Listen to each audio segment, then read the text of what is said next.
1 2 1 2 3 1 2. Check 1 2. All right. Okay, we've got that going now. Dum, dum, dum, dum.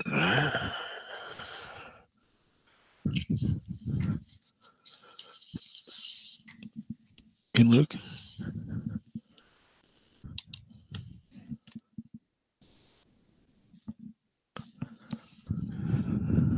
Oh, no.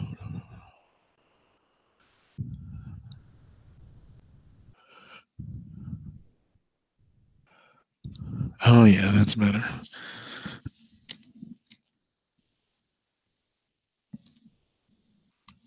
Okay.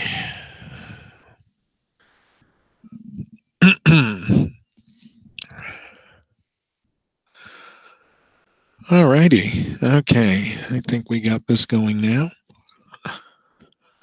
At least I hope so. So we'll keep it going. Going. Oh, I don't freaking believe I just did that.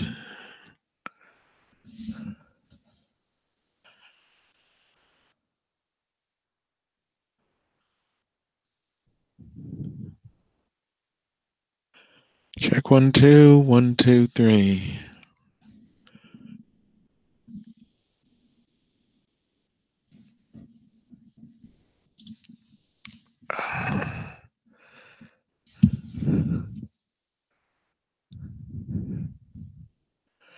Okay.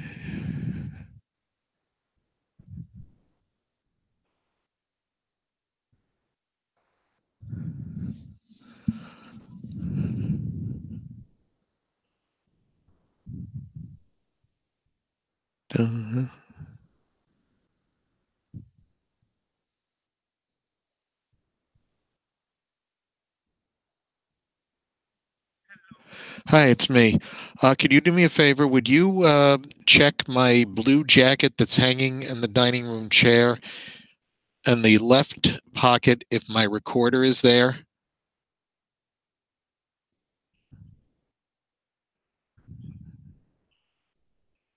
Uh-huh. Left pocket.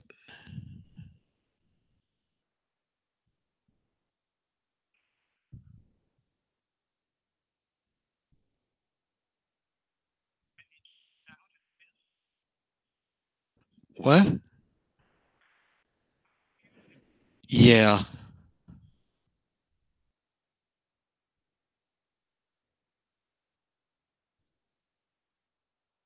Oh, shit. Yeah, I'm at MTI, right. Okay, see you shortly. Bye-bye.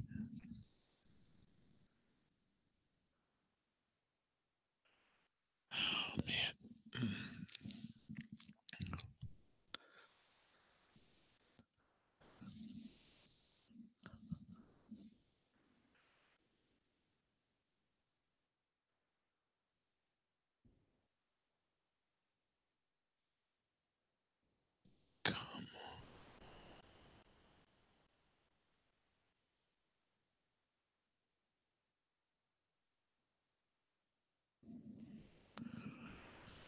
Oh, man, this is gonna suck.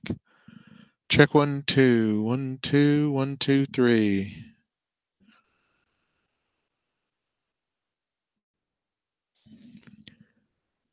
Check 1 2 1 2.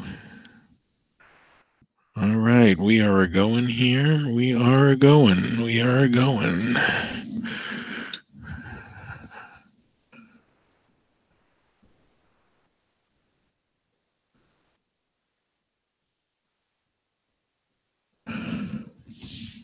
Okay, if anybody happens to be listening right now, JP Skelly from KORN News Radio. I am at the MTI Technology Center Amphitheater, where tonight we have our District 20 Legislative Candidates Forum. And we'll have that for you live here on the website, kornradio.com. you'll see the story right in the center that says District 20 Legislative Forum. And so you can feel free to get a hold of us there and listen to it tonight as we are preparing things. It starts at 7 o'clock. Do hope that you plan to join us as such. Yeah, I'm busy, Lance. I'll have to catch you later. Okay. No, that's not right. RT90. Good. Okay. So, we don't have any viewers left, which is kind of a good thing, or to start with, but I'm sure somebody will get on soon.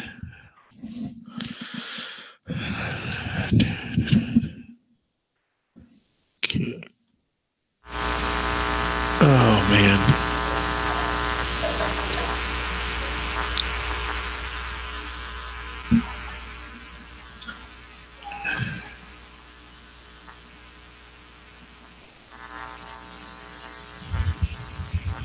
Check 1 2 1 2 1 2 3 1 2 1 2 3 1 2.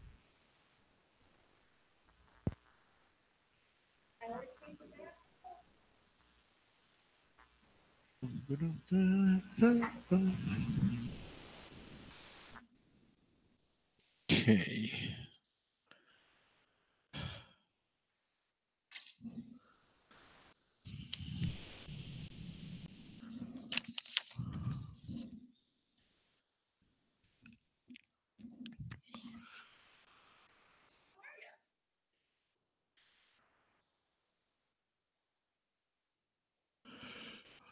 Okay.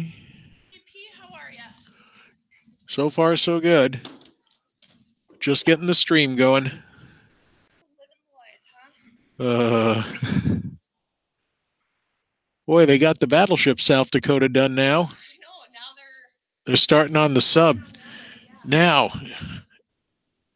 as an extra special thing, after the ceremony on Friday, the dedication, they are inviting all veterans or active military to get on the lift, go up, and put some corn on the side. Yeah.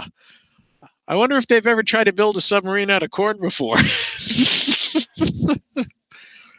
I thought that was so cool. Scott Schmidt told me about that today. I said, wow, that is definitely cool. Gotta love it. Gotta love it. Oh.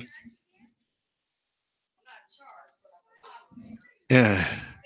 That means you're in charge. yes.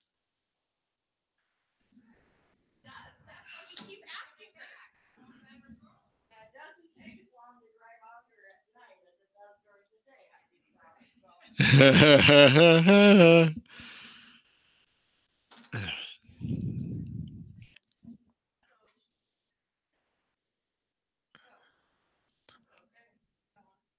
If you'd like, I could read it in a fakey voice. Ladies and gentlemen.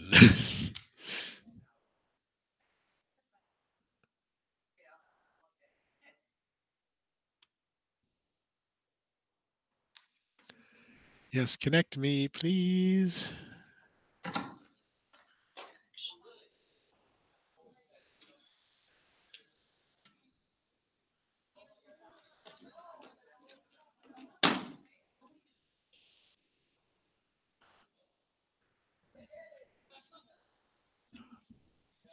What do you mean was unable to connect to NetVed Media? Oh, no, you don't.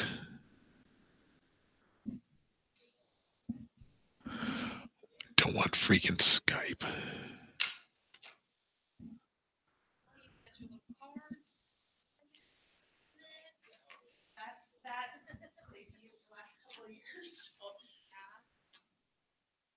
Those are all on. Sitting right there. Oh, boy.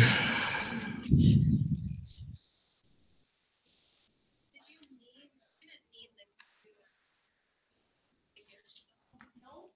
Audio's on.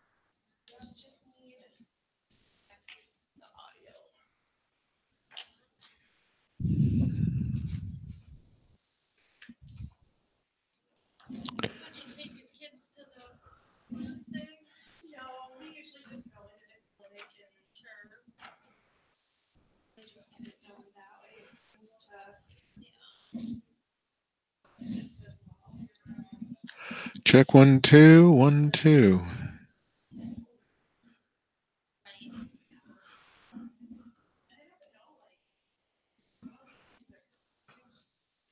Right. Well, like there, but I was done at 2:30 and then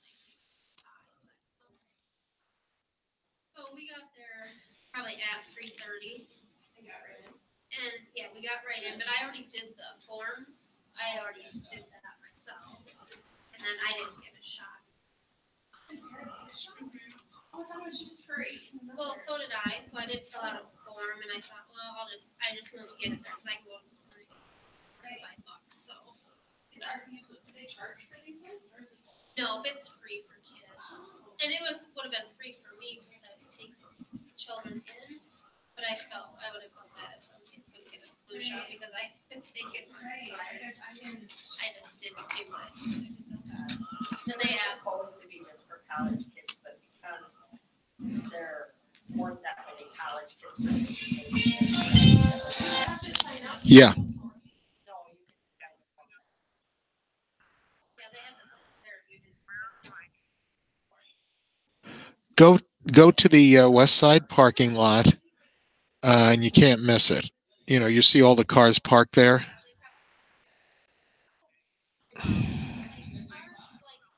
It's the technology center. It's where the amphitheater is. It's the first one. Okay.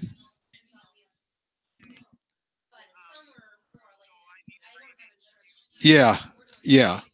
I'm battling some issues right now, okay? Right, bye.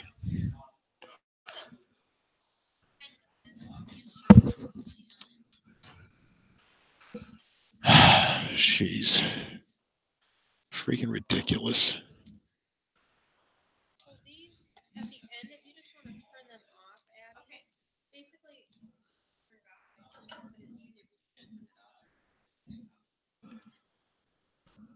Okay. So those guys are red. yep, those are muted. So like green is go. Okay, so left to hit the button. Why? But I just $4 million freaking tech center and I can't get in. Great. this one I'll just leave over here. Perfect. And I just don't have it on. Right. Okay. All right. Yes. Freaking disaster. Oh, Okay, I'm using my phone. oh, that's up to you. Yep, we can.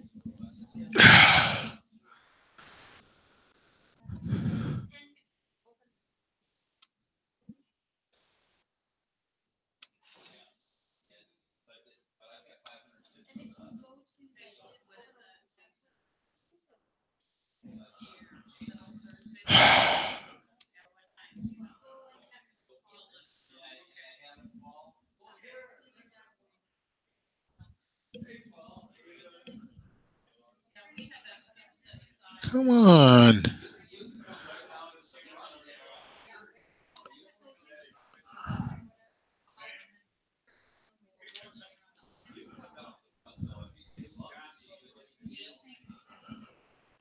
Please.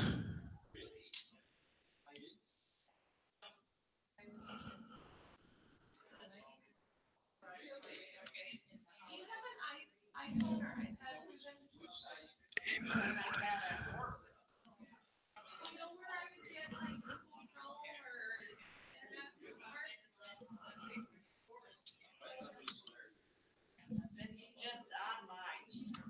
No, I don't. Oh, come on.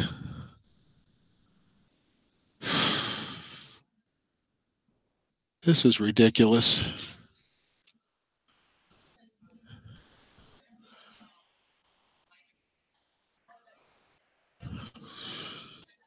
There you go, dear. Thank you. Anything else? No.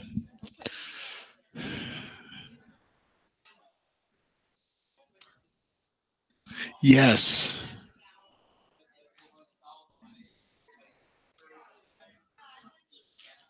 What do you mean it's... Yes, take care. Come on.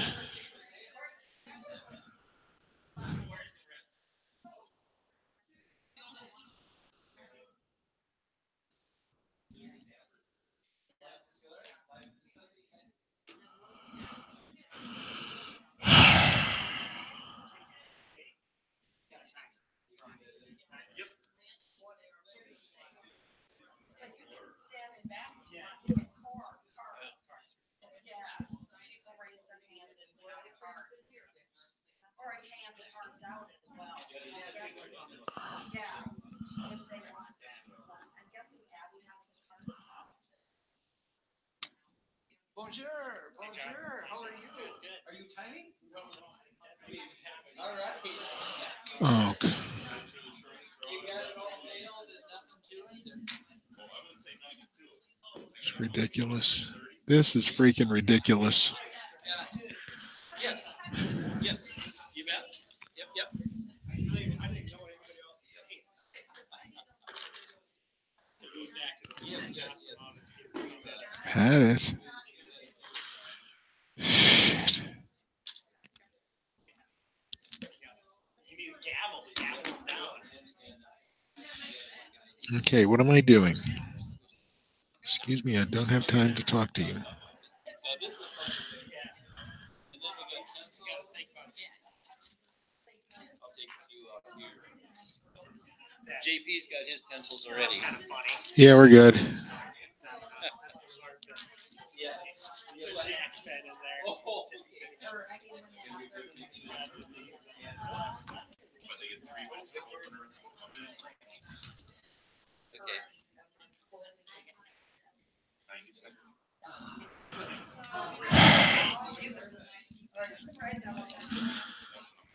gonna keep going.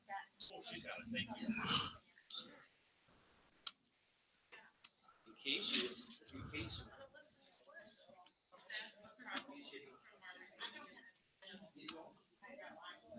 She can have one. I'll take one She's got just the in honor. case. She's got the honor. Just in case. Did you want unguest Wi-Fi? I've tried it. I've registered twice today. This stuff is a mess, so I'm going to do it off my phone. Okay. Yeah. Thanks for asking. Maybe he wants. Okay.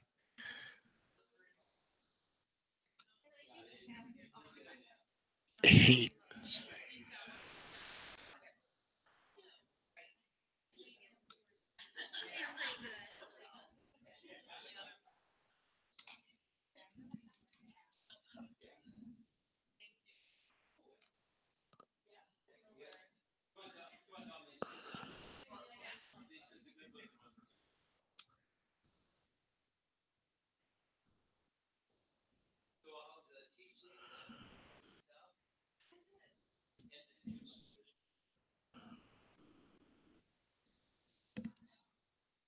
Check 2, 1, 2, 3.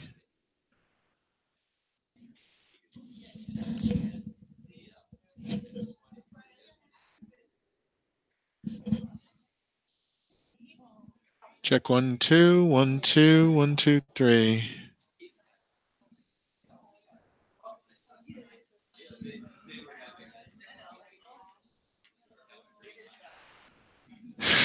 Pain in the ass. It's okay. What do you need help with? I don't need anything right now. I'll take care of it. Had it with technology. It's the last time I volunteered to do this shit. I am so pissed.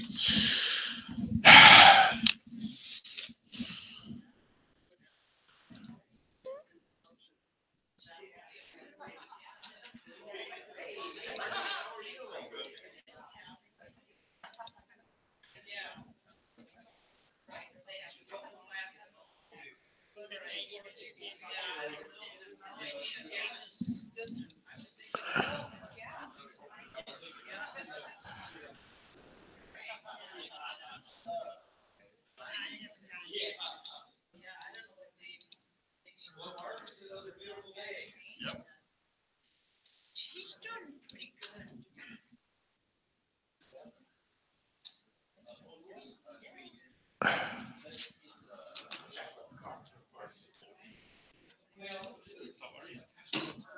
Did you get it out? Yep. Well, I'm just using my hotspot.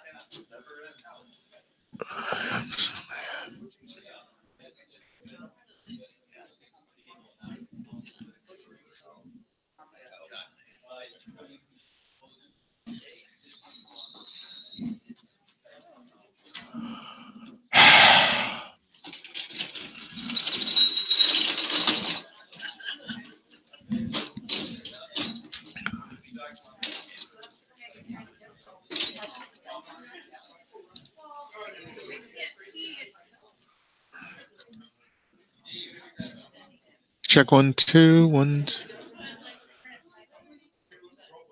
Ah, Or they could come around, I guess. copy.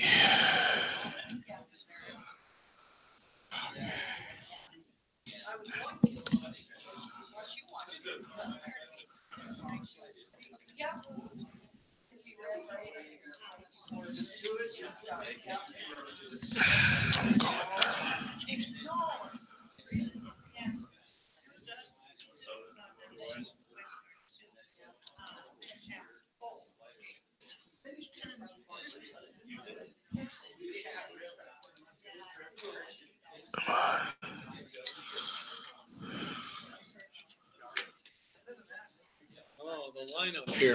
Wow. You're welcome to sit here if you like. Well, actually, we're on the wrong side.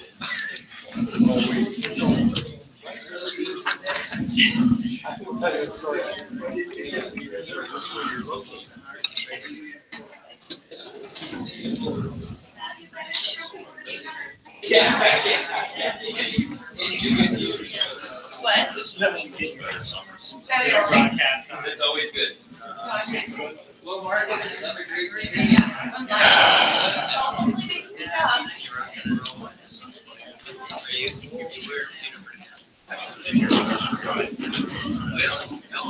Well, see, here's the thing, I always like to see the let's go. Okay. Yeah.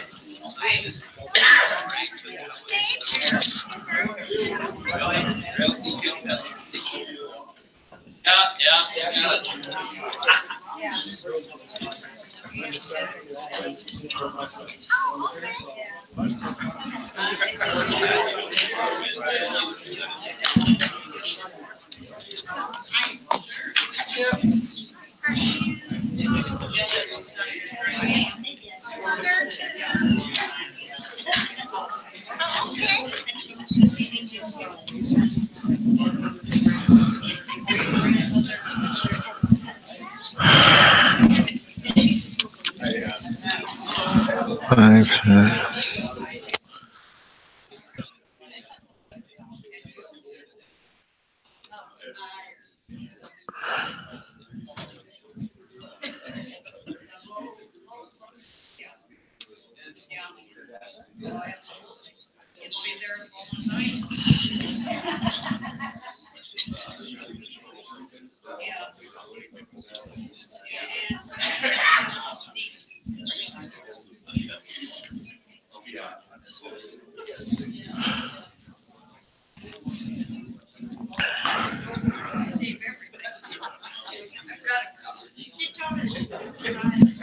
Do, do, do, do.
Check 1 2 1 2. Okay, beautiful.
Check 1 2 1 2 3 1 2.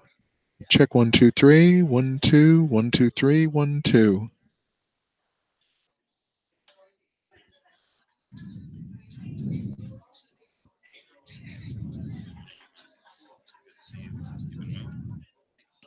Check check.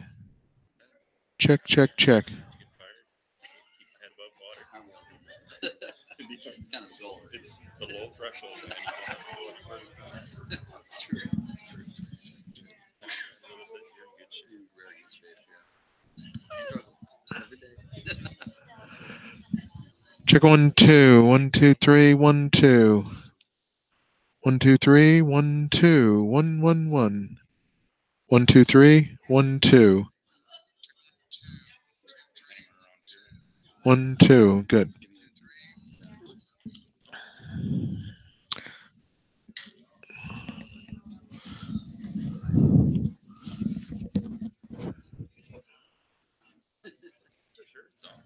Do you have some questions? 14 enough? Okay. Yeah, nobody's turning any in, and I haven't had any emailed. Yeah. No problem.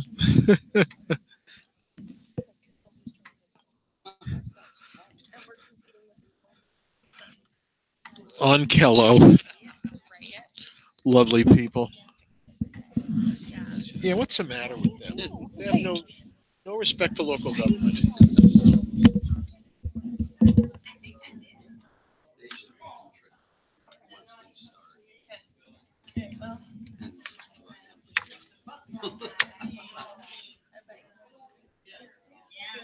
Right.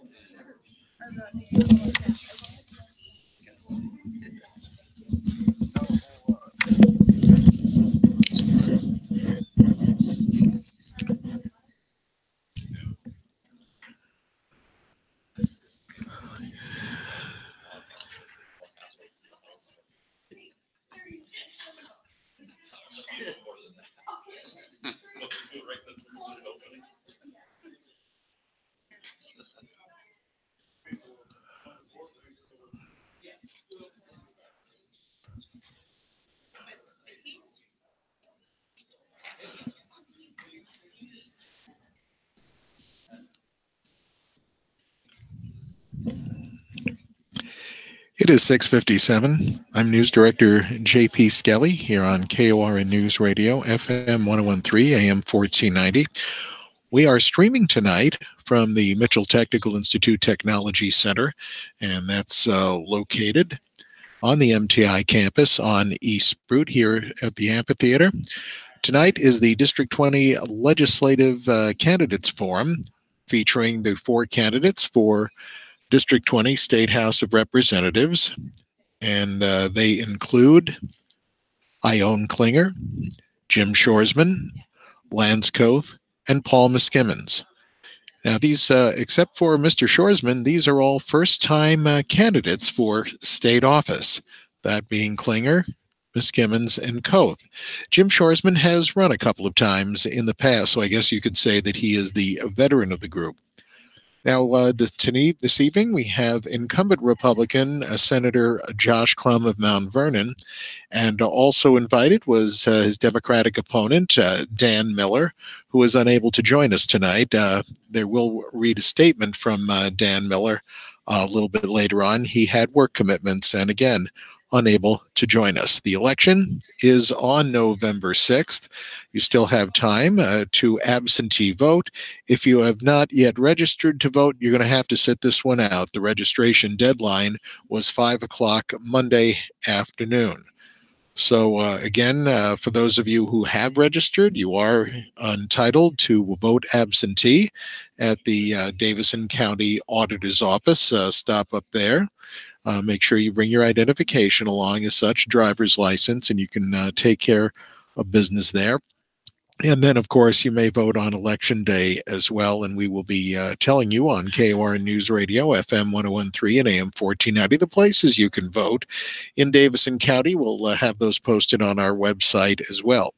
We do thank you for joining us this evening. We are about to get underway. Our moderator for this evening is Davison County Auditor Susan Kipke. She is about to get things underway. Okay, it's 7 o'clock, so if you'd like to take your seats, please.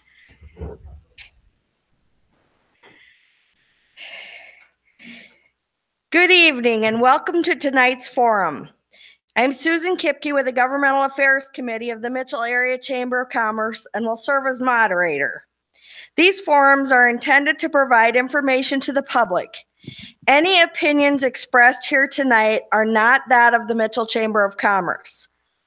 Brian Loken, also with the Governmental Affairs Committee, will serve as timekeeper. There are also Governmental Affairs Committee members such as Jim Matthews and John Claggett, who will pick up white cards with anybody that has questions.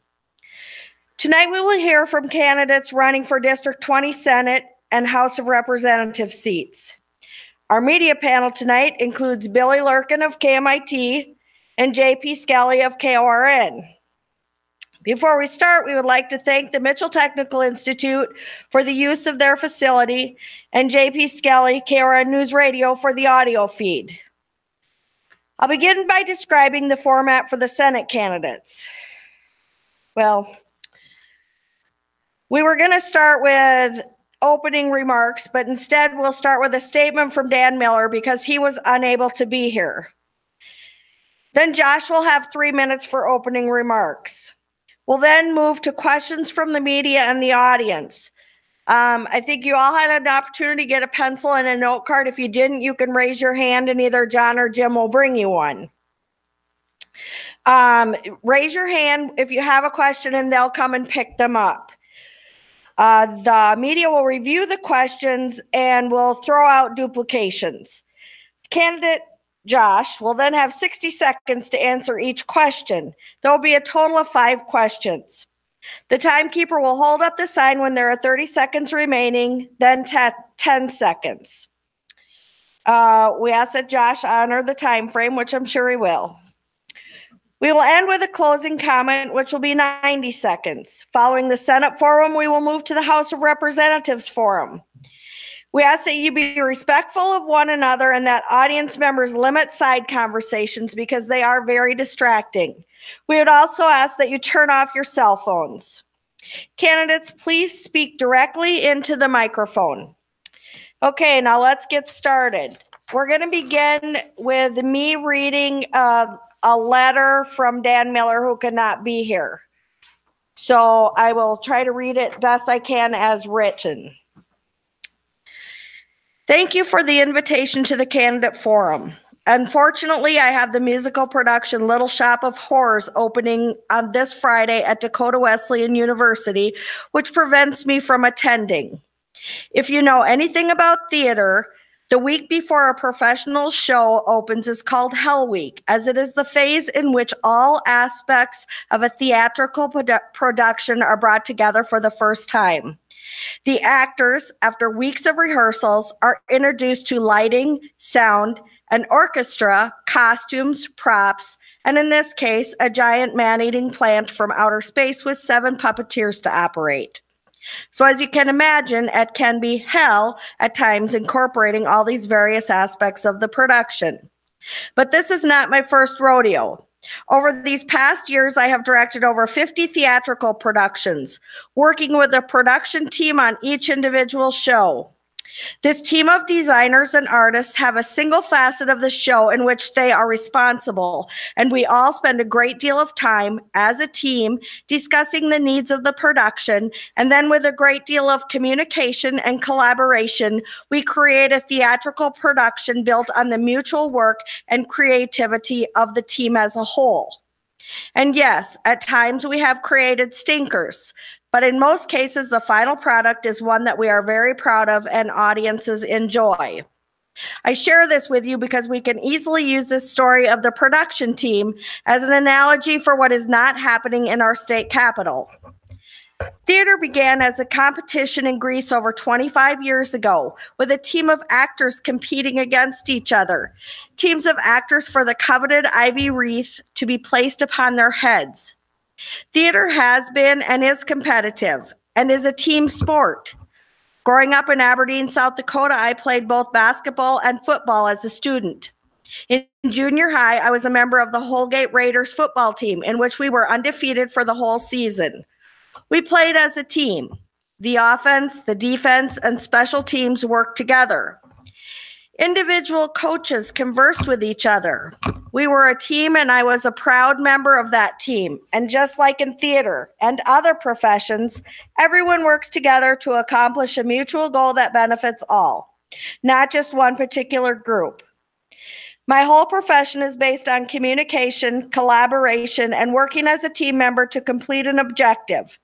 Something I feel that is missing from the South Dakota legislator and that needs to be fixed. This is why I am running for the District 20 Senate seat. I want to hear all sides. I want to look at all possibilities, and I want to work towards a goal that will benefit all South Dakotans, not just a select few. I want to be a member of a team that works together, respectfully, without prejudice, because at this moment, I feel there is no team in Pierre. There is no collaboration in Pierre. There is no mutual respect in Pierre. What we have is a legislature that is very one-sided and not team-oriented. This is what is missing in Pierre with our current government, and one of the reasons why our country is currently so divided. We need to work as a production team and work towards mutually agreed upon goals, together for the benefit of all. We are not Democrats or Republicans, we are South Dakotans. We need to start acting like it. Daniel L. Miller, Director of Theater, Associate Professor of Theater. Okay, we will start with opening remarks from Senator Klum. Thank you. Thanks everyone for coming tonight. It's okay, I'm going to stand up here because I think it'll be better if I do that. I want to thank Chamber for organizing this and everything you do to help our community. I want to thank MTI for hosting us again. It's always a great time to be out here. You know, back in, what was it, several years ago, we were having a debate about education funding in South Dakota. And at that time, we heard a lot of things of, you know, we're losing a lot of good teachers, and a lot of them are going to Wyoming. They're making a lot of money out there. So after that was all settled and the dust settled on that, I decided I need to help remedy that problem of teachers going to Wyoming. So I went to Wyoming. I found a teacher. I got her to fall in love with me, and I brought her back here to South Dakota. And my wife, Sadie, teaches at the Mitchell Middle School here. So I want to thank her for all the support she's given me. She comes from a non-political family. So getting married this summer and being dumped in the middle of an election, and she's been awesome in everything about that. So I want to thank you for everything there. You know, as I've been in the office now for 2 years in the Senate and 4 years, or 2 years before that in the House, I've learned a lot about the state and how it operates. I'm proud of what we've accomplished when it comes to education funding and road and highway bridge construction. I'm proud of everything that we've done in Pierre. And when I hear that people think we're not a team, we're very much a team up there. You know, there's people that don't agree with everything we do. That's normal because, you know, we're all human, and there's going to be ways that you don't agree with me, and there's going to be things you do agree with me on. What you need to know about me as a candidate is that I go to Pierre to represent you, but that doesn't mean I forsake who I am and my core values. So I am a farmer, I'm a Christian, and I'm a conservative. So with that in mind, everything I do, every decision I make will be filtered through that lens. And so that way, you know, when I go to Pierre, you're not going to be surprised at Klum supporting this or not supporting this, because you know that that's who I am. So if you ever have any questions about who I am, you can contact me and I will do my best to answer those questions. If you don't agree with me on something, we can have a conversation about that. Can't guarantee we'll always agree, but maybe you'll change my mind or maybe I'll change yours. But I'm always open to listening and respecting everyone who has an opinion. So I want to thank everyone for being here tonight. And with that, we can move on. Thank you. The first question, Billy, please. Good evening, Senator Klum. Thanks for being here tonight. You mentioned education in your opening statement. The legislature did raise teacher pay, but the state still ranks 48th.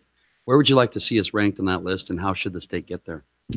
Well, I want to rank us first, but will that happen? Probably not with our population and our current economic structure base. You know, raising the sales tax 0.5% was a gargantuan task. It's a state we don't like taxes here. It's just a fact.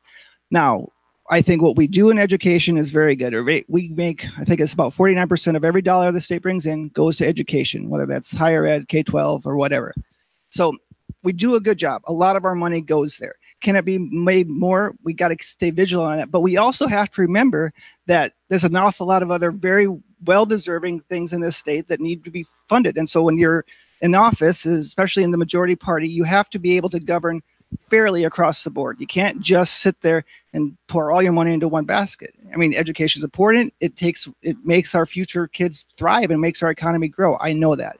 So, but we have to be vigilant in everything we do, and we'll keep working towards making it better. Thank you. JP, please. Thank you very much.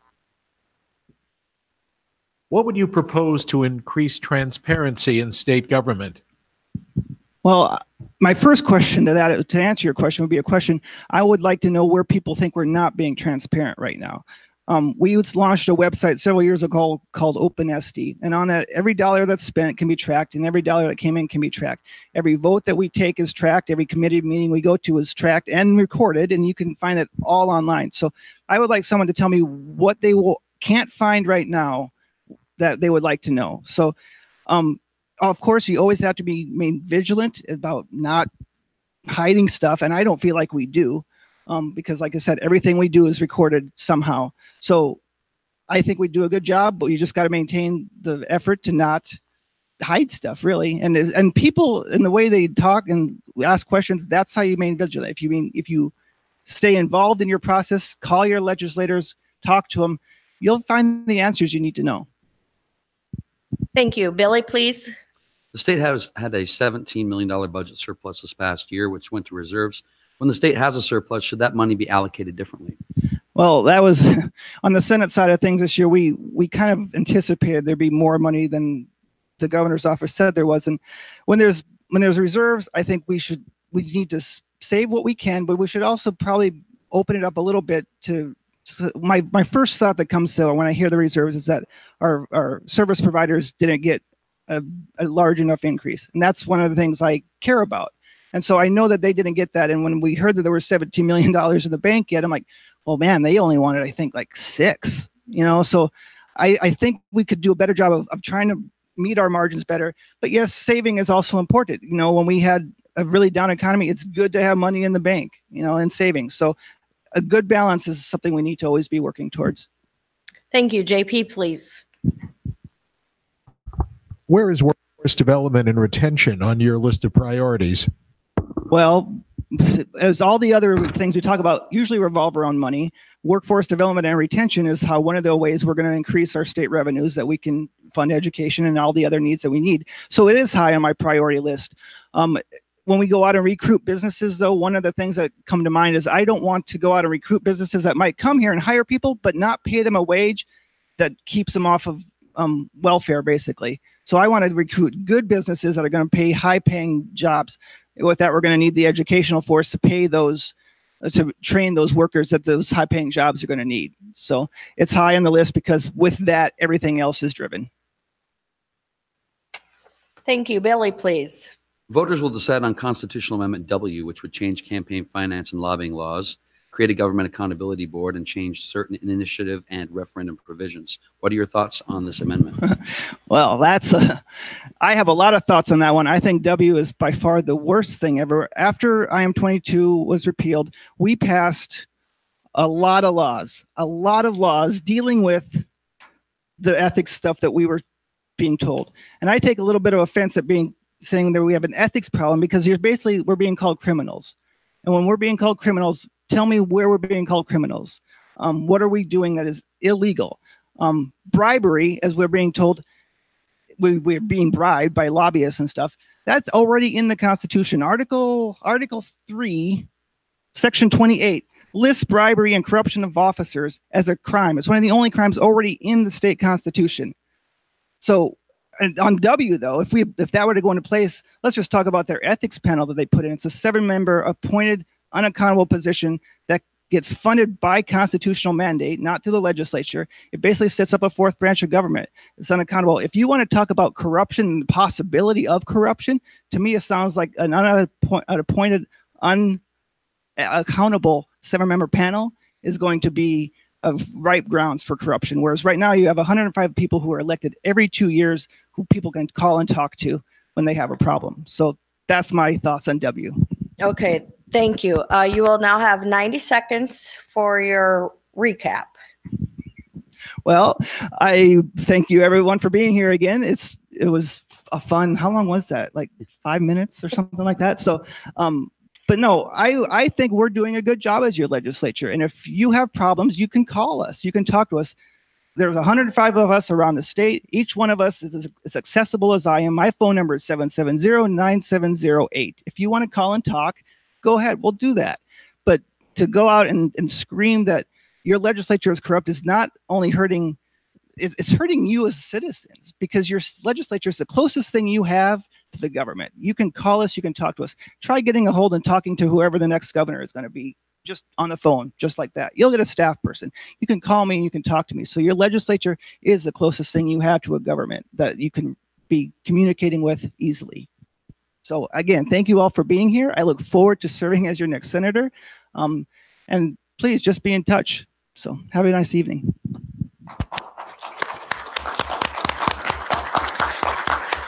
Thank you. We'll take a short break to get set up for the House candidates. And once again, you are listening to a live stream of the District 20 State Legislative Candidates Forum here at the Technology Center at Mitchell Technical Institute. It's presented by the Governmental Affairs Committee of the Mitchell Area Chamber of Commerce. They do quite a lot of these throughout the season, whatever election it would be, whether it be school board or city council, county commission, or others. You can count on the Government Affairs Committee to make opportunities available to you so you can be well informed when you go to the polls. And speaking of the polls, if you wanted to vote in this election and had not registered by yesterday at 5 p.m., you will be unable to vote then. However, if you are a registered voter and do intend to participate in this election, you can vote on Election Day, or you may vote absentee at the Davison County Auditor's Office or your county auditor, whatever respective county you happen to be in. So next is coming up, we have our candidates for the District 20 House of Representatives. We have 2 open seats this year. Our candidates are taking their place. On the Democratic side, Ione Klinger and Jim Shoresman. Jim has previously sought office here in District 20. And the 2 Republican candidates are Lance Koth and Paul Misgivens. Both, this is their first time seeking public office as well. So we'll be ready to get started here shortly. Again, the candidates will have an opportunity to make an opening statement. Once the opening statements are finished, news media panel will ask several questions, and we also have some questions that have been submitted by the audience as well. So we'll have several rounds of questions, and at the end, the candidates will have the opportunity to make closing statements. So we're just waiting right now for our Republican candidates, Paul Misgivens and Lance Koth, to join us down front, and then we should be getting underway here shortly. Thank you for choosing to listen to us here on KORNradio.com. We appreciate that. We're happy to be able to provide this service for you here this evening.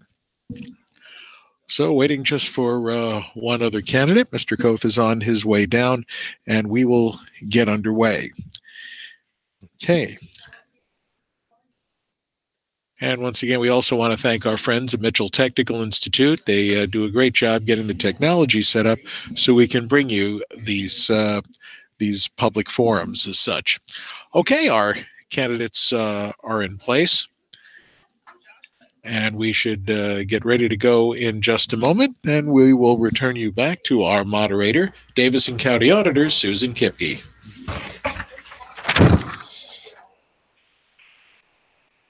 Okay, we will now start the House of Representatives Forum.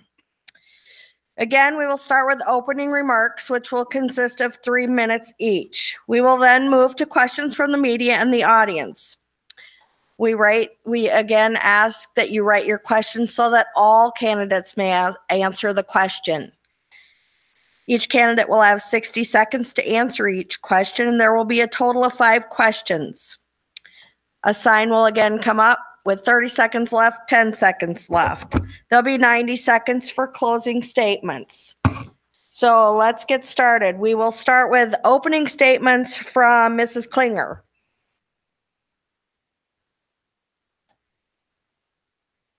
Well, I would like to thank the Chamber of Commerce and MTI for hosting this event tonight. And I also would like to thank you for coming out this evening and taking the time to listen to the candidate forum. This is what democracy is all about, having an opportunity to vote. I'd just like to tell you a little bit about myself. I'm married to Jim Klinger. We have 2 children and 3 grandchildren.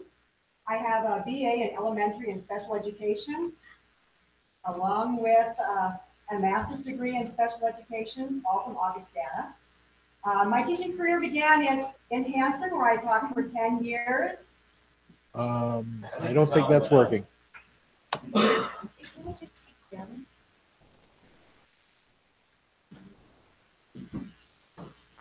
You want me to start over or continue where I was at? Okay.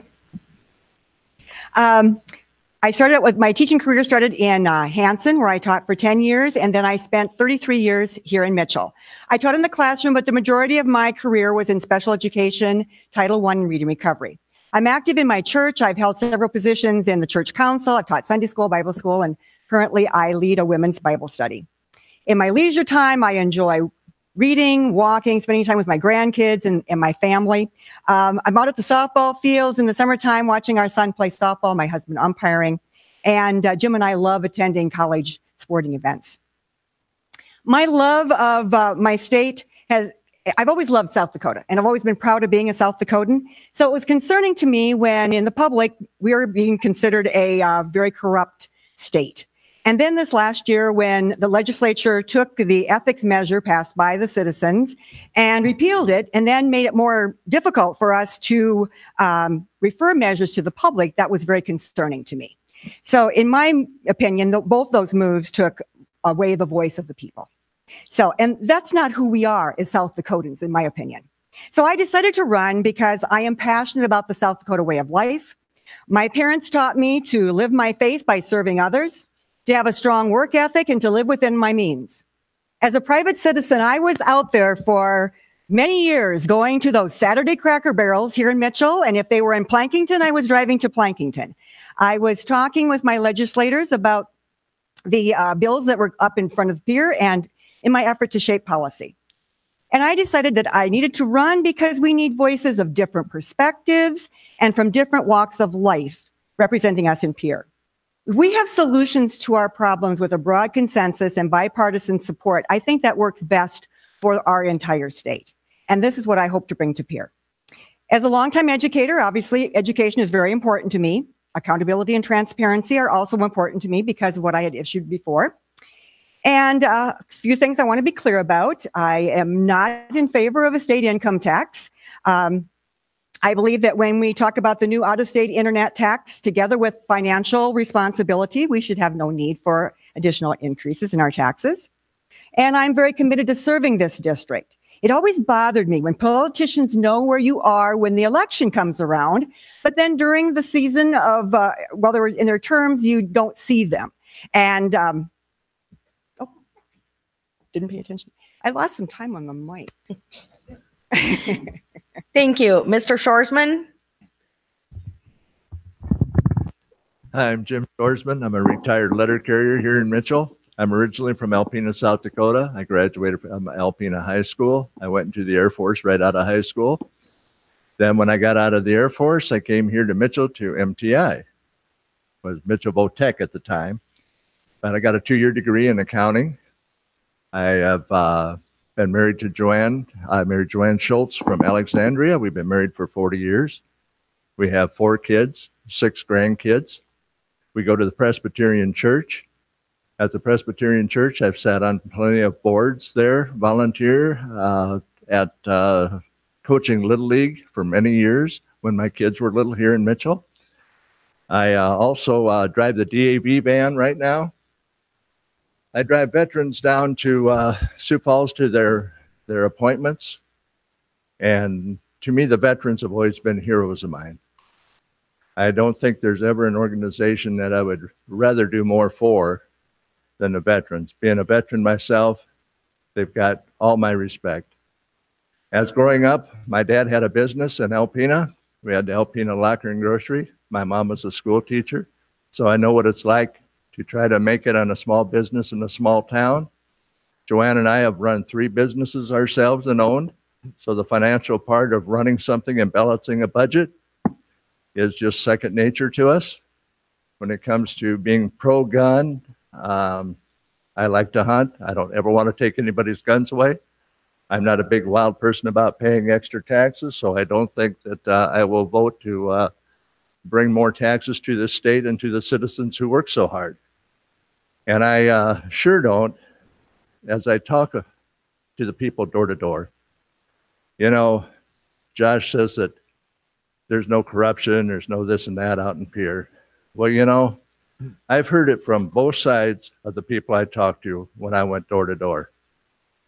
And they're upset because even if they're Republican or Democrat, both sides are upset because they think that what's going on out there isn't right. And, you know, it doesn't take a Republican or a Democrat to figure out, you know, it's not a party thing. It's just a moral thing. It's not right. You know, there's all those lives of that family in Platte. You got that other guy that ended up, they said, shot himself. You know, come on now. How much more do we have to go through before we, as the South Dakota people, decide that let's not take this thing as being a Democrat or Republican, but let's pick the people, good people to go out to Pierre and do things the right way. Well, I told him, I said, you know, I agree with you 110%. So if you elect me, I'll go out to Pierre and I will try to be that person that they want. Thank you for your time. Thank you. Mr. Koth? Can you hear me? Thank you, Chamber, and thank you for the Government Affairs Committee to putting on this forum. Thank you all for coming out. My name is Lance Koth, and I am running as a Republican candidate for District 20 House of Representatives. I was born and raised on a farm 20 miles northwest of Western Springs. Mitchell has been my home since 1978. I did spend 45 years in the financial services industry, 40 of which was as a banker in Mitchell. I did retire from that in December of 2017. Now, why am I running? I'm not running because I have an axe to grind or a specific agenda. I'm not and will not be a part of a radical movement in Pierre. That's just not who I am, and I don't see the need for that. I feel we have good leadership in South Dakota on both sides of the aisle. I firmly believe that. District 20 has been represented very well over the last number of years. I know most, if not all, the past and the current House and Senate. They're fine people, and their intentions are good. I feel like I'm a servant leader, and I want to serve the constituents of District 20. I am a fiscal conservative. Now, we all can view the world differently from our years of experience. For me, there's two major pieces. Number one, my roots on the farm. That's where my work ethic was formed. That is where I saw the highs and lows in the ag world, and I understood and seeing firsthand how the government intervention had had a part of both sides of that. I understand the economics of farming and its value to families and our state. Now, in my 45-year banking career, which has most recent, the last 19 years, I was on a senior management team, and we did experience growth in our bank from about 330 million to 1.5 billion. Now, that came with a lot of work and a lot of strategic planning on a number of people's parts. But I saw the firsthand value of leveraging capital and the importance of capital and allowing Am I done? 30 seconds. I'm sorry. I wasn't paying attention. I understand the importance of job creation, and that just doesn't happen without rewarding those that took the risk in developing businesses. And I also have seen firsthand that the government that overtax will cripple the economy. I believe in protecting life, including the unborn. I believe in the Second Amendment, and I believe we need to provide for the basic needs of those that can. Thank you. Mr. Miskimmons? First of all, I would like to thank the Mitchell Chamber of Commerce and Mitchell Technical Institute for hosting tonight's forum. Welcome to everyone that's here. Thank you first and foremost to my wife, Ellen, of 38 years, to my mother, who's here, and to my brother for all their love and support. I'm Paul Miskimmons. I was born in Washington Springs and raised in Kimball, South Dakota. In 1964, when I was ready to start 6th grade, our family moved to Mitchell, and except for 8 years in college, this has been my home ever since. I love our state, and I'm proud to call it my home. I believe our people are our state's best and greatest asset. Our character, work ethic, and determination are what makes South Dakota such a great place to live and raise a family. By working together, I believe South Dakota's future is very bright and that our best days can still be ahead of us. I have always been a competitor, whether on the athletic field, in the classroom, or in business. It has been a privilege to participate, learn, and serve our friends and neighbors. I have had the opportunity to serve on many community boards, to be a lay leader, to teach Sunday school for many years, and to coach youth sports. I currently serve as a trustee at Dakota Wesleyan University, the foundation board at the Abbott House, and on a board at our church. I live by 5 basic principles: to live each day with an attitude of gratitude, to practice respect for others. Jesus taught us to love one another and to never forget that none of us is as smart as all of us. Number 3, I work for cooperation. I believe we have more in common than we have in differences. We should listen with an open heart and an open mind, always remembering that each person knows something that we don't know, and that our goal is to move ahead and create a better solution. Number 4, don't make the same mistake over and over. Again, use this mistake as a learning opportunity to get better. And lastly, create a vision of what could be and put a plan in place to make that happen. It's amazing what we can accomplish when we don't care who gets the credit. As leaders, we must be proactive and not always reactive. The way we are doing things now will change. If history has taught us anything, change is one of the only things we can count on. The more we can anticipate these changes, the better prepared and more successful we will be in the future. Fear is a choice, so is opportunity. Style is not the key, substance is the key. We should not complain about what is, we should rather be creating what should be. Leaders change the world. I would be honored and humbled for that opportunity in the South Dakota House. Thank you very much. Thank you. We'll move on to questions. JP, please. What is your definition of corruption? Mr. Shorsman.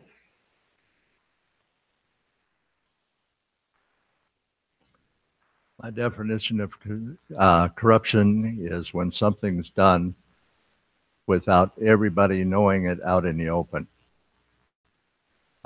We have a lot of that, even though some people don't think we do, but we do. I talked to a guy that worked out in Pierre for a number of years, and he'd worked his way up into the system. And he wasn't very happy with what he's seen out there.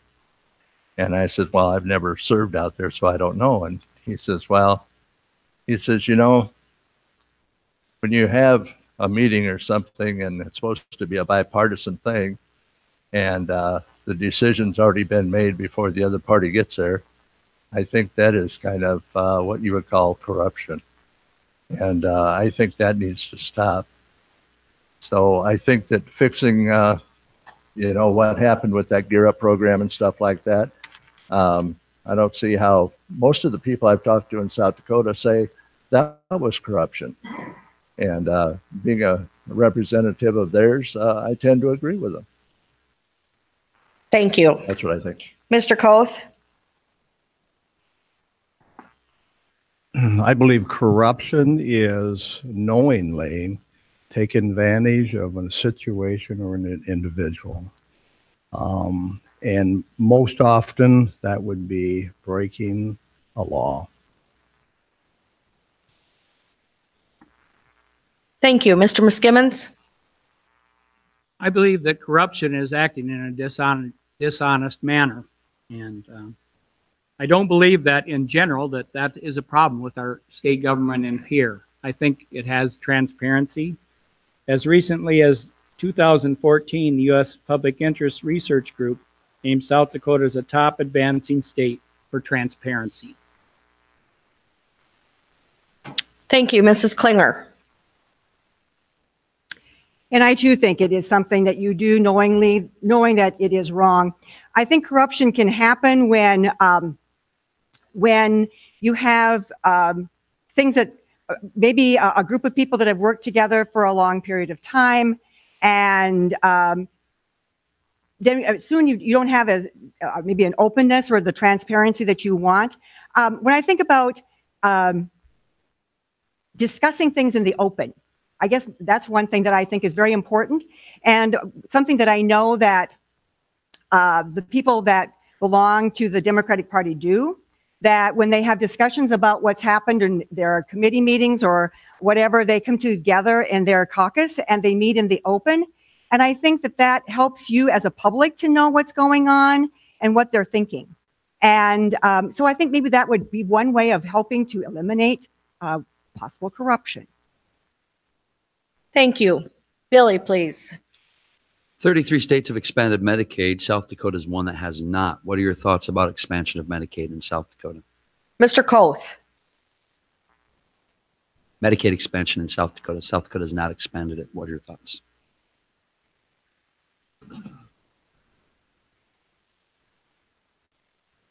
$0.36 of every dollar in revenue coming into the state is spent on healthcare, which includes Medicaid. Of that, 40% of Medicaid costs, and I believe that number is about 40% of the Medicaid costs in the state derives from the Indian Health Services that should be paid by the federal government. So I believe that number is 155 million. We do need, and that's one of my points that I'll bring up later too, we do need to figure out how to get the federal government in line through that federal program to support what we're doing on the Indian reservations. Thank you. Mr. Muskimins?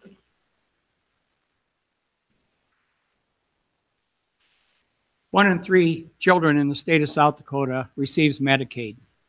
I was a proud provider, which many dentists don't choose to do so because of the reduced rate of compensation.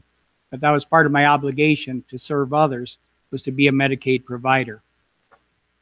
I think that it's important that those that receive Medicaid, I'm very much in favor of a helping hand and an opportunity to better yourself and work your way out of situations that are less than ideal. But I don't believe that Medicaid should be a way of life for those who are healthy and capable. Thank you. Mrs. Klinger? Well, currently Medicaid is being used for children of lower-income families, for our disabled, and for our elderly who do not have the financial means to support themselves. And I do know that there are like 50,000 South Dakotans who are in need of, who could use the Medicaid expansion. I think what I would like to see, though, is what is happening right now. We know what the plan was previously for Medicaid expansion, but what is happening in the current administration and what is happening now as far as the financial situation, so that we can make a best decision on if we should expand it or not. Thank you. Mr. Shorsman? I believe that it should be expanded, but we don't want to string ourselves out to a financial point where we can't afford it. Like you say, with the federal government, I think is where the problem lies. The federal government should pick up more of it and quit putting the burden so much on the state. Thank you. JP, please. South Dakota's current budget reserves are about $176 million. Do you feel that's too high, too low, or about right? And please tell us why. Mr. Miskimins. As a first-time legislator, I'm not that familiar with the budget reserve, so I'll be honest about that. But I know how carefully and how diligently our Appropriations Committee works, and that they save money for rainy days when things are not as healthy in our economy as they are. So at this point, I would say, knowing the management of our state, that I'd say that's probably about appropriate. Thank you. Mrs. Klinger? And I would have to agree with that also. I'm not familiar with, the budget as far as how if that would be an adequate number or not.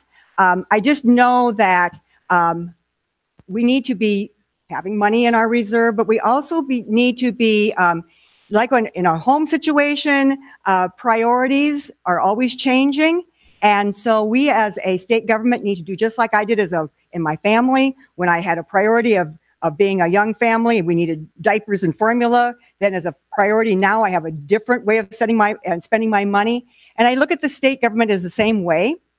Looking at our priorities, knowing how to spend that money may also help with knowing whether that reserve is enough or if we need to add to it during a particular year. Thank you. Mr. Shorsman?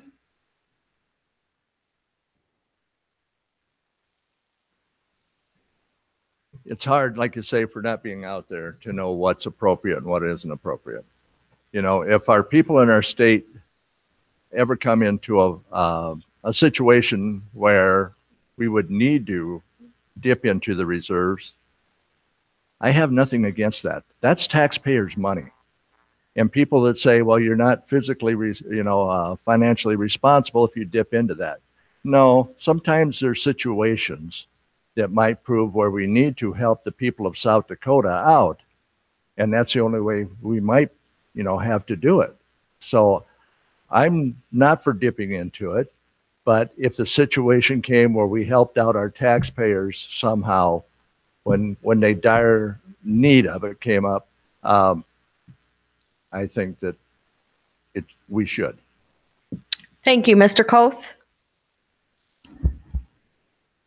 Answer the first question, no, I don't believe it's too high. My cowboy math would tell me that probably is about 10% of our total annual revenue, tax revenue. That's not a lot. And I believe it was 3-4 years ago when our state was struggling. Our tax revenue had dropped significantly. If I remember the numbers, about $110 million needed to be cut from different from the budget. So that's the reason why I think, because of the ups and downs in our economy, we need to have that much reserve. Thank you. Billy, please. South Dakota's prison population is at an all-time high, largely due to drug offenders. What do you think the state can do to help keep that prison population number more manageable? Mrs. Klinger. Well, the drug issue is one of my major concerns in this state. And one of the things that we do know is that prisons are expensive. And prison is not the answer to every drug felony or drug issue or person who has been convicted of drugs. So what I'm thinking is that we need to look at what has been used in the Daily Republic has been talking about drug courts and how that is effective for some of our offenders. And also drug treatment. If we're really going to break the cycle of an addicted person, to me, we need to be looking into drug treatment programs. And we know that there are some that have been used in the state of South Dakota. We need to look at which ones have been effective. And we also know that this is not just our problem. This is a nationwide problem, and everyone has been working on this. Let's look at what's out there, what's been effective in other states that would help us with this issue. Thank you, Mr. Shorsman. Well, nobody as a taxpayer likes to see their money spent on locking up one more guy. Okay, I think we've made the felony the smallest thing's a felony that never used to be. I'm not for, helping out the criminal by any means, but like you say, rehabilitation, and instead of locking them up so much, if drugs was their only thing they did, I would like to see them, let's say, go to the county jail and then get out on work release, so they're working and paying back the jail and stuff for whatever costs we have. Just locking them up and putting them in prison, just rehab them and have them work out in society. We need workers all the time. We're always looking for workers and stuff, and this is one way that it would cut the cost to our state. Thank you, Mr. Koth. I agree with most of what's already been said. Drug and alcohol addiction is probably at an all-time high. It's busting the seams out in our correctional facilities. And so I do believe that we must get smarter in figuring out what do we do. I do believe that there are some good private drug rehabilitation centers that the state probably needs to co-op with. It's going to cost some money. The concern I have is where do we get the money? But I think we're going to have to do that.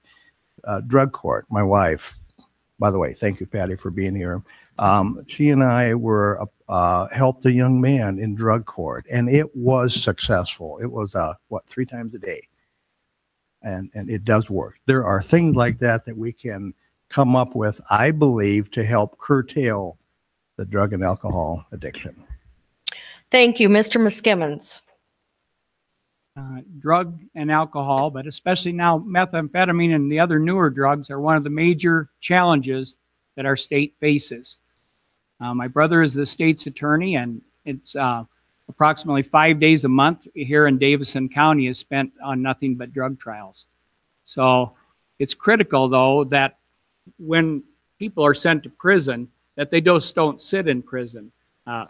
Starting treatment programs and job training programs for these individuals so they deal with their addiction, don't get out still addicted, and that they have skills that they can get back into the workforce are issues that I think should be addressed.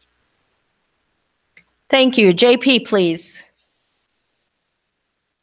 As a Medicaid service provider serving people with severe physical and intellectual disabilities, I am interested in your thoughts on how to better support the direct care workers supporting those people through higher wages. Mr. Shorsman. Well, I think it takes a special kind of person to work with those people to begin with. We can all look at it and say, well, no, it doesn't. They just kind of babysitting this, that, and the other thing. But, they have a very important role. Those people that are over there, they need compassion and stuff. And you're not going to find people that are going to show compassion if they don't like their job. And the thing is that, yeah, higher wages doesn't always mean that people are going to like their job. But if they can get some sort of extra, let's say, health care for their family and stuff for doing it and stuff, it makes it easier for them to go to work and to be more pleasant with those people. And I think that they do deserve to make more money than what they're getting today. Mr. Koth. Tough question. I don't know who asked it. I don't know that I have a real defined, clear answer other than to accept the fact that there is a need and there is a problem. I agree with Jim that it really does take a special person, special organization to work through those situations. I also believe that money is not the cure and the solver of a lot of issues, including this. I don't believe that we need to throw a lot more money at it. I don't believe that's going to solve. Working through the social side, yes, but I'll be candid with you. I don't have that answer. Mr. Muskimmons. There's a direct correlation between our drug problem and our mental health issues. But when we have challenges like this, it creates an opportunity for growth and development. But at this moment, we have lots of opportunities in that area to improve compensation, training, and the quality of the rehabilitation and support that we provide. Mrs. Klinger. And I too don't have an exact answer for how that can be done, but I do wonder, it has to also look at the agency that's providing. If I understand this question correctly, it's a person who's asking how to increase their compensation for the work that they're doing. Is that how it's read? And so I guess it also depends on the organization that you're working for, and how, with the Medicaid money and whatever else that organization might have to use to increase your income, because we do need very good people. I worked with the handicapped population for most of my career, and it does take special people, and they are required to have special skills and to be very competent in what they do, and they do need to be compensated for what they are asked to do. Thank you. We will now have closing statements, and we'll start with Mr. Koth. Again, thank you for coming for this opportunity. Mike. Oh, Mike? Yeah. Thank you. $1.6 billion is our state budget for 2019. And again, we talked about it, 49 cents or 809 million of that goes to education. 36% or 581 million is to take care of people. That includes Medicaid. 10 cents for protecting the public. And 5 cents or 83 million is for the balance of state government. That's the smallest piece. So in my opinion, what we shouldn't do is we shouldn't spend a lot of time debating on how we move dollars from one category to the next. There just is not a lot of room there. So there are three issues, and we touched on through the question, three issues that I believe we need to address. And I'm going to start with one that we haven't talked about, and that is the increased tax revenue through promoting more and higher paying jobs rather than raising taxes. And I really think we can do that through biotech and through a lot of other types of industry. Unfortunately, you know, we have become a very polarized society, especially in the political world, that winning is important at all costs. I don't think that's important. I mean, I don't think that that is productive.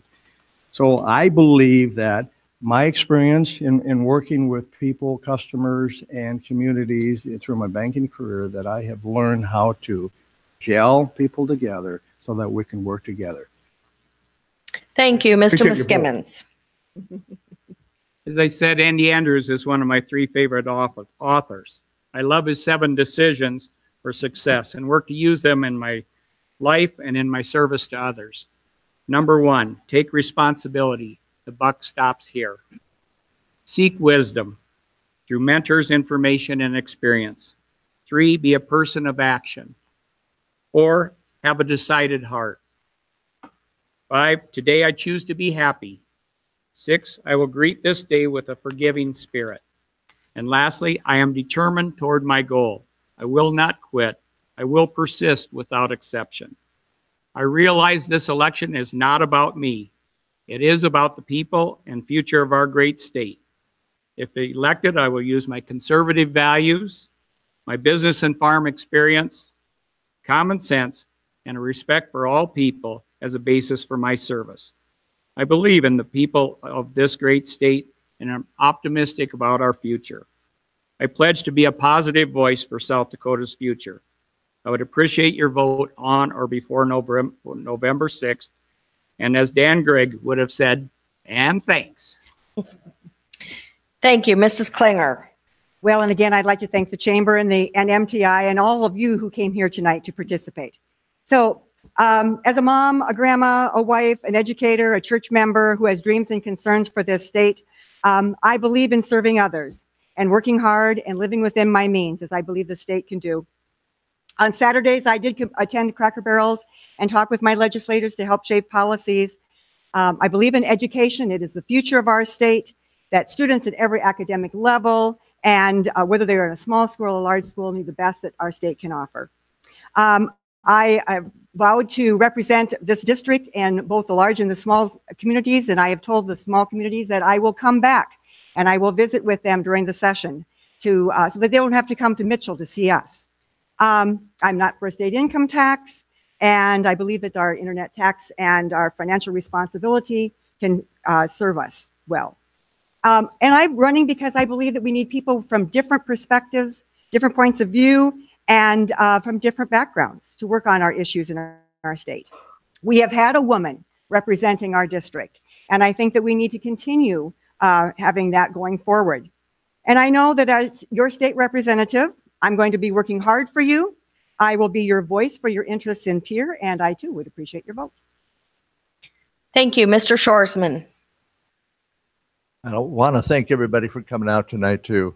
The one thing that I always thought was kind of funny when, Josh brought up about how the teachers go to Wyoming, for more pay. And you look around and say, well, what's Wyoming got going for it? Well, they got their gas out there, the oil, stuff like that. Well, we got pipelines that run through South Dakota. How come we're not getting more money out of that? And that's one thing that I would like to do if I get out to Pierre is ask, how come we don't get a decent amount of money out of those people? They go through our state. I mean, does it seem unreasonable? It's only common sense. Okay, enough of that. With the closing of this too is that, I've talked to a lot of people. When I drive the DAV van, I talk to the veterans. I talked to a lot of people when I went door to door. And I asked them, well, what do you want out of a legislator? And they said, we want character.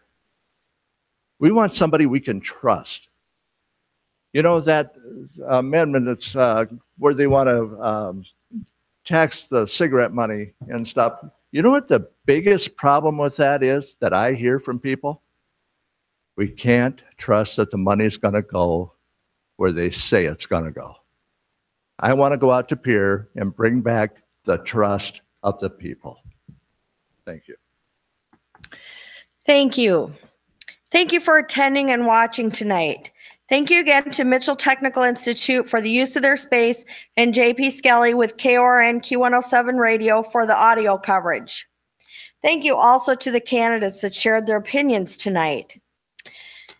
I also would like to note that absentee ballots are available at the County Auditor's Office, Monday through Friday, 8 to 5, through November 5th at 5 o'clock. Polls will be open on November 6th from 7 to 7, on Tuesday, November 6th. Anybody that lives within the city of Mitchell will vote at the Corn Palace.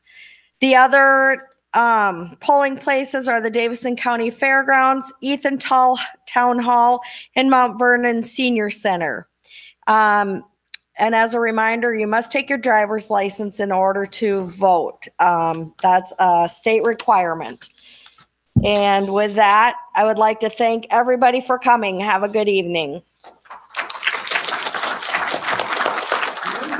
And we thank you for joining us online this evening on KORNradio.com. Glad that we were able to supply this audio feed for you this evening. So once again, we appreciate you joining us. And the main thing is get out and vote. Get to know your candidates. Be sure to ask questions. After all, these are the people who are asking for your vote. And it's up to you and all of us to make sure that our voices are heard on Election Day. From the MTI Technology Center and for Theater, I'm JP Skelly, KORN News Radio, FM 1013 and AM 1490, wishing you a pleasant evening.